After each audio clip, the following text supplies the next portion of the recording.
Hi everybody and welcome back to the channel. My name is Charlene and today I have my mom with me. This is Pam. And I thought we would do a video on how to become a stay-at-home parent slash homemaker. And I have been a stay-at-home mom for 18 years now. And my mom has been, how long have you been? Oh, I don't know. No. Actually, I remember as a kid, my mom stayed home and she babysat. So she brought kids in, and then we were a little bit older, and then she was out working for a little bit, like through the teenage years, I think, right? Yep. And then she, she was a stay-at-home person after that, and I can't even remember the details of that, but so anyways, the reason I thought you'd get two different perspectives from two different generations on tips that we have come up with, things that we have done to help us to become stay-at-home moms.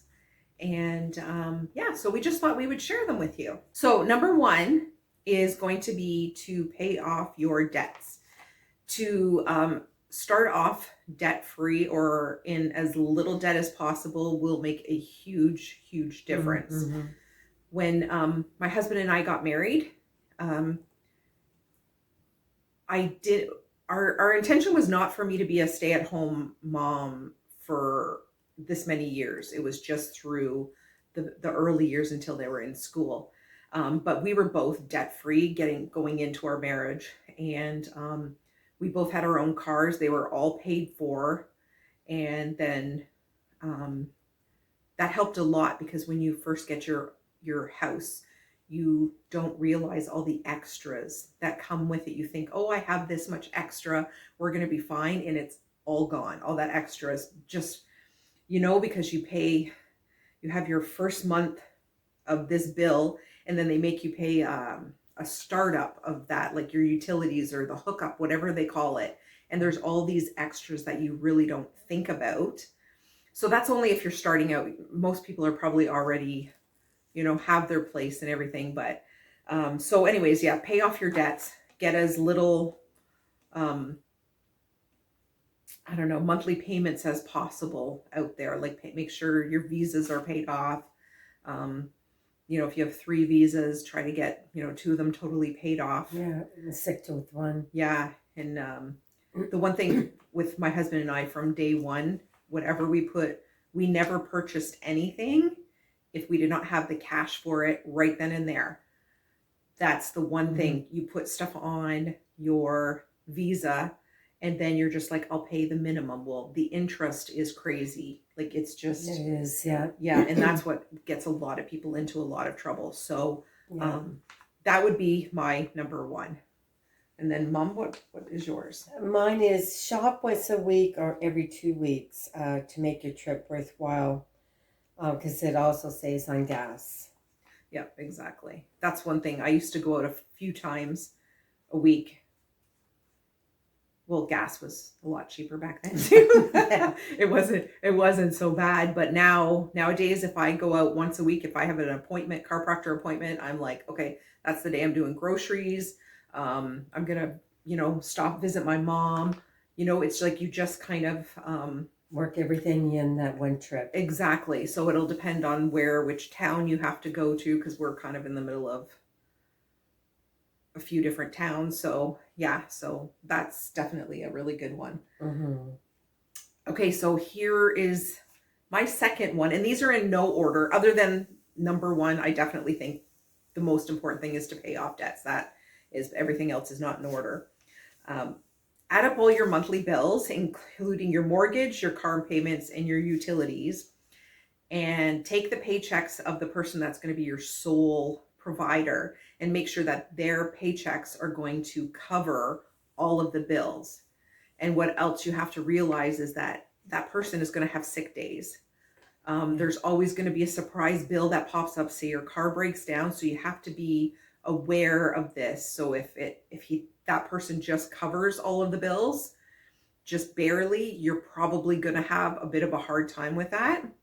So just something to think about in order for you to realize if this can happen or not. Yeah. And my next one is keep a list of your spending. And at the end of the month, total it up, and you will be surprised at the amount of money you have spent on silly things. And it's quite an awakening when you see that. It really is. Yeah. We get so used to just going and buying, and it doesn't matter. And like, say, coffees. Say every Monday to Friday you get a coffee. Coffee's $2, right? That's $10 a week, $40 a month.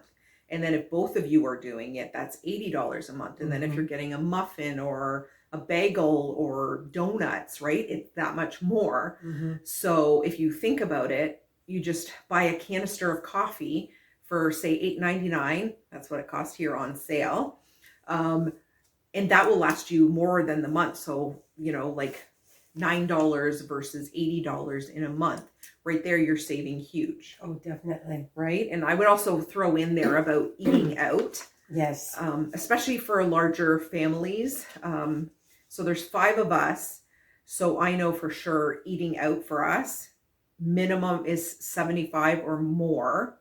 If it's a sit-down restaurant, it's way more. But like just to grab pizza and stuff, it's at least $75, $80 for us.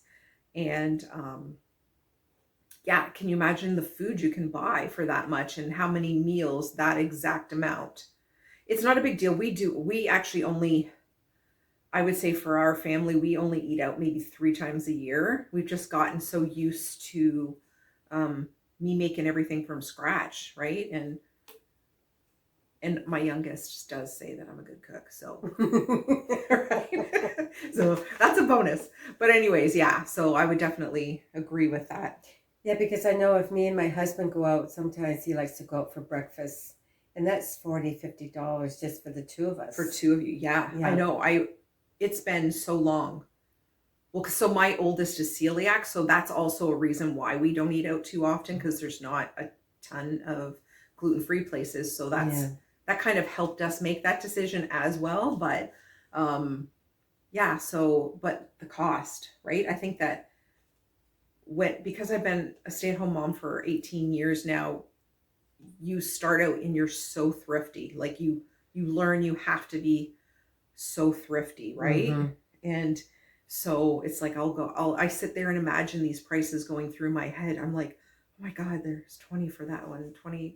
Oh my God, the food that I can make at home for that much, right? Like it's just the way your mind starts to work after a little while. Oh, definitely. Yeah. Right? Yeah. So, okay, my next one is you should try to have a couple months worth of your bills in your bank. So you add up all your bills, whatever it is, say it's like $500, which of course it's probably not. And then you would try to have 2 months worth in your bank sitting in cash that you don't touch, just for rainy days. And I think we all know the last few years, there were some rainy days there that money came in handy for a lot of us if there was some there. And I know for us, absolutely. So yeah, that's right. Don't you think that would help? It'd be hard starting that at first, but if you're not doing it already, make an aim to do that.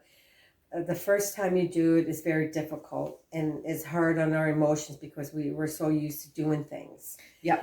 So just take it one step at a time, and just gradually do it each month. And then next thing you know, you'll get there and you'll realize that you've done it. And and it's a relief knowing that you have a backup system. Oh, because there's for sure. always those rainy days on things. It never fails. It doesn't just happen once. 2 or 3 things can happen. So it's always nice to have that and then backup. The stress that causes, right? Definitely. And yeah, definitely. I know my oldest son, he's not the best with money. He's not too bad, but he even said once he got to be 18 that he wanted 2 accounts. One for just savings he won't even touch. And he wanted to put some in. Well, we didn't do that right away because whatever, there's banks have it, at least here in Canada. I don't know how it is there, but you have to have a certain amount of money sitting in your bank. Otherwise, there's charges and Interest, stuff. whatever, yeah. Yeah, for being under this amount, and the prices have gone up with that, which is just silly, right? Anyway, so that was his thinking. Like, if I have a separate account, I'll put this much of my paycheck in here, and I will not even think about it. It's just there for, if I need a car or something, and then this is like my spending money. If I spend this, it's fine. So that's also another way, because we all think about money differently, Mm-hmm. right? Like, some people have no problem spend. It doesn't phase them whatsoever. And then me, I could have like $500,000 sitting in my bank account, and I do not need to spend it. I do not have anything like that, just so you know, but just saying, it could be a large amount. And I'm okay with it just sitting there. Like, I'm like, okay, good. There's an nest egg. I'm good. I don't need to spend it, right? I know we're good for a bit, no matter what Yeah. happens. So yes. Okay. And what is your next one, Mom? Yeah, because I can have $100 in my wallet and You don't I need have no urge to spend it. exactly. Yeah, You me know, too. So I'm very, very thrifty, and I'm happy with that. Yeah. So know. now you know where I get it from. And Right. Okay. What's your next one? also, what I used to do and still do, I would sit down some nights and I would go through all the flyers for the sales. Then I would write them down, and then I would plan my day. If I get most sales at this one store, I'll go there, but I won't go to the mall. But Yeah. so I would just go to where most of the sales are, and I would make that trip count. I would go to other stores while I'm in that area, and it also saves on gas, and it's a good time to fill up for gas too when you're out and about, instead of making that extra special trip to go out to get gas. Exactly. And there's also price, what is it called? Price matching, I think. Yes, and So I've never done that yet. At least here, I don't know if everybody has that or not, but like stores that are around, grocery stores or whatever, if this store has this for $5 and it's $8 at this store, they will match that price too. So Yeah. it's not like when we were, younger and stuff, where you had to go to this store and that store too. So Yeah, that's a good thing to do. I'm actually not very good at that. never I'm surprised that I've done it like twice, and I don't know why. It's just, I'm like old school. It's like I'm a repetitive person, right? So I will have to try to be better at that, though. Yeah. So, okay. My next one is, we have to realize that you're going to have to go without sometimes, and you're going to have to do some sacrificing. Yeah. It's not, that's not so hard when you start out younger realizing this, but as you've created some bad habits, this is going to be really hard for some people to realize that you can't go out and buy yourself a 60-inch TV. You have to do with the smaller one because you can't afford the bigger one.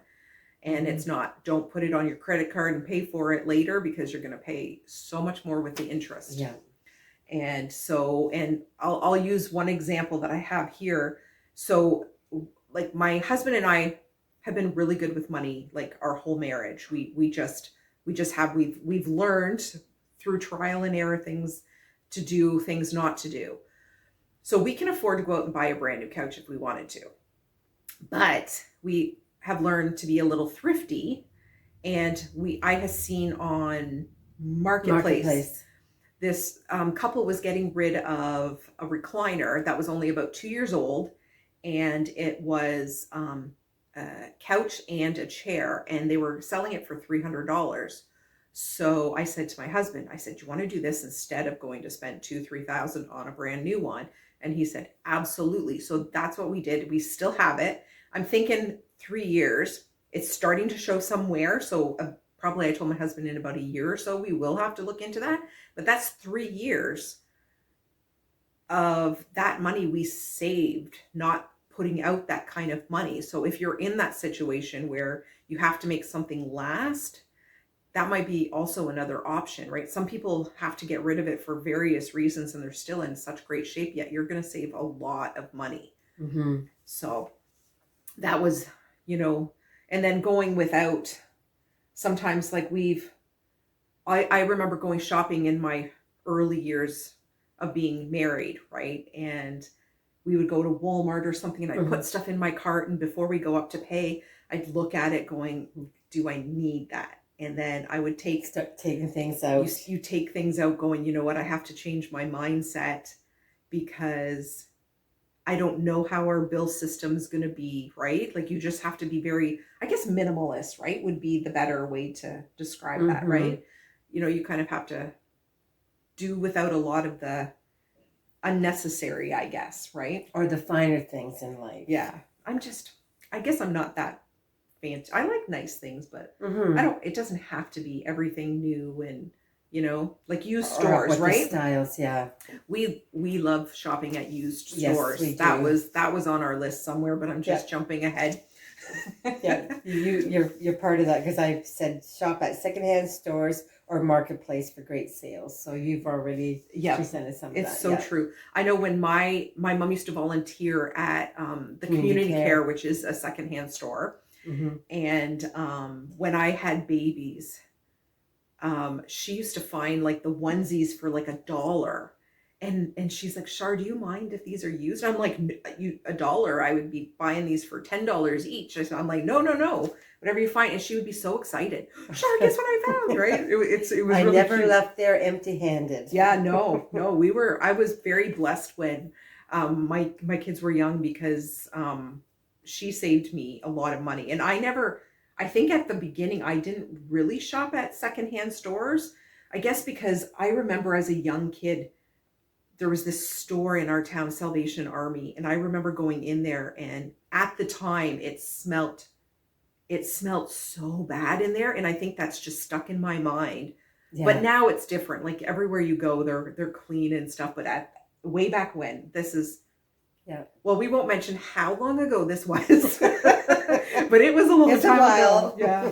So yeah, sometimes those things do play in your head, but I Yeah, definitely would suggest if you don't shop at secondhand stores, and they have some really great deals. Especially, we have a few. Some of the secondhand stores have really upped their prices, but some of them are really good. So I would say try different ones until yeah. you find, like we'll be at one and they're like charging 15, $16 for like a regular shirt. And then we'll have other ones where it's like $1.50 to $3, right? So it's like you do have to shop around for secondhand stores too. In one of our stores, they have bake sales. And actually, there's another one in another town that has a bake sale. So I would recommend getting online to find out when they have the bake sales and go there because you can get a lot of really nice clothing for that price. Or for Oh yeah. it's great. I know I've seen when I worked at communities care, some mothers will come in and they or shopping for themselves because it's that way they can spend the money on their clothes for their kids. Yeah, So no, you see all kinds of people in there, and we have to stretch that dollar as far as we can, absolutely. And especially nowadays. I can't remember the Excuse last time I me. actually bought myself anything brand new, like from a normal store that, I mean, other than, underwear or something, right? Yeah. But like this shirt was like $3. These pants were $3, right? And I probably did buy them in the bag sale too, right? I Mm-hmm. remember one time I came home with a bag sale, I had 16 items in that for $10. And I came home, I didn't even count at the store, but I was like impressed. I'm like, hey, this was like 75 cents each or whatever. I was thrilled. That makes me so happy. Oh, Like, definitely. right? I don't know what it is. It's just like I save so much money, right? It's fun. It's And they fun. really try to fill that bag Oh yeah. so full Yeah. because the stores need to get rid of their stock for new stock coming in. Oh yeah. So it's the consumer. We benefit from that. Absolutely. Yeah. Yeah. I we actually just came back. There was another bag sale, but we didn't find anything really, right? You found one or two things and then, But I found a sleeping bag, which I was so happy. yes. And it was for the homeless. And the guy said, just give a $2 donation. That made my day. I was on cloud nine. Oh yeah. So I felt so good. Oh yeah. Yeah. We help the homeless as much as we Mm-hmm. can. Um yeah, so that'll be another story anyway. So I make well, we both make sleeping mats, Yeah. and then yeah, so that'll be another story if anyone's interested. But anyways, the next one, oh, this one. Cut your family's hair and your pet's hair. I have three sons and a husband and a And little dog. Shih Tzu Maltese, yes, with longer hair. So an average haircut here is $40, and for a dog is about 75 to 90 depending on the haircut. And I figured out that I saved $2,700 a year cutting all of their hairs, as if, and I calculated that as if they each got one haircut a month. And I'm the only one that goes for a haircut, and I only go twice a year. And just, I would do it, but I don't have anybody that cut. My mom's like, I don't cut a straight line. So I have to go twice a year. Yeah, sorry about But that. that's okay. So anyways, that was another thing, is like saving money is just as good as bringing in money, right? Mm-hmm. So I save us $2,700 a year by cutting haircuts. So it's not us spending that money and then my husband has to bring that money back in. It's like we're not forking that money out at all. So it's just as good as saving it. Because I remember in the early years of our marriage, and my husband, when I did stay at home, it was always like, but you're not bringing anything in. And I'm like, but I am saving us. So it's not us forking it out, right? So it's different ways to look look at that, at it. But yeah. over the years, I've saved so much money doing that, like $2,700 um, over 18 years, right? That's a lot of money in the bank. So, Mm-hmm. um, Yeah. yeah. So, do you have any more on your list, Mom? I had down carpooling. If you have really good neighbors and you guys are Work nearby. communicate really good. One day one can drive to the grocery store or take the kids to school, whatever. Excuse me. Yeah. So you can work it out that way, and then also like the barter system. Like Charlene mentioned about. Well, like my husband does all kinds of. He's a jack of all trades. Yeah. So he comes, and it doesn't cost our children anything for doing that kind of stuff. So Yeah. if you have friends or family members that could do that, and then in reverse, instead of paying them, you can do something for them. So that's kind of the barter system in my mind, anyways. Yep. Yeah, because we redid our bathroom, and it was between my dad, myself, and my husband that we did it. But my dad knew about plumbing and electrical, Mm-hmm. so he did all of the stuff behind the walls, and we did have a few issues. So thank goodness he knew all of that, because if we had to pay someone to do our bathroom, we would have been like $20,000 for sure with what we were doing. And so we saved so much money. He's just like, nope, just a beer here and there is good for me, right? So that's exactly right, exactly what my mom was saying. And the dryer, use the dryer. And my mom had pointed out that to do your own handiwork, right? So now with like Facebook, or not Facebook, YouTube and stuff, you can watch videos on absolutely anything. I remember about 3-4 years ago, our dryer stopped. The heater had broken, the heater coil. We didn't know what it was at first. We brought someone in, cost us $250. And then it happened again 2 years later, and I researched it and found out that it was a heater coil. And I said to my husband, do you think there's any way that we could do this ourselves? So he researched it. He found videos online that were really good. And we bought the part for like $49.99 from Amazon. It was here in 2 days. And the two of us spent 2 hours, right? Because you know, we had never done it before. It probably would have taken about an hour and a half if we actually, you know, had done it before, but just I vacuumed and all this stuff and passed him the tools and stuff like that. And it was perfect. And we saved ourselves like $200. Yep. So yeah, that's the kind of thing you got to learn how to do. So anyways, can you think of anything else to add to that? I think we kind of touched on Yeah, I can't the think of majority anything of else. yeah, so I guess we will end it there. And if you're watching and you found this useful, let us know in the comments. If you have anything to add to this, that would be great. I'm sure if, you know, we thought about it for a month ahead of time, we would have come up with so many more Yeah, things, I right? think so, yeah. But those are just the ones off the top of our head. Anyways, I hope that helps. And if anyone has any questions about things that we talked about and you know, would like some advice from a couple people that are there, have done it, please go ahead and ask. We'll be happy to answer. Okay, guys, take care and we will see you on another video.